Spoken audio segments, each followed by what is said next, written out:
बाळा, इतका थकून का बसलास? जीवनाच्या लढाईत दमलास का? तू म्हणतोस, स्वामी आता माझ्यात ताकद नाही, आता सगळं संपलं. पण अरे वेड्या, तुझ्यातली ताकद तुला दिसत नाही, पण मला ती स्पष्ट दिसते. तू जेव्हा रात्री एकटाच रडतोस, तेव्हा तुझ्या डोळ्यातले अश्रू पुसायला मीच असतो.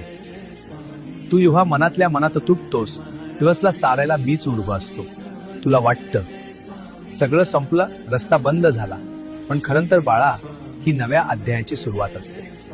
पण त्या तुला मजबूत करण्यासाठी जायचं आहे. फक्त एक गोष्ट लक्षात ठेव, हार मानू नकोस, विश्वास सोडू नकोस.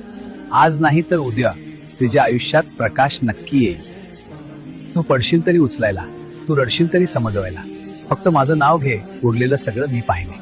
तुझ्या कष्टाचं फळ तुला मिळेलच. विश्वास ठेव बाळा, मी तुझ्या पाठीशी आहे.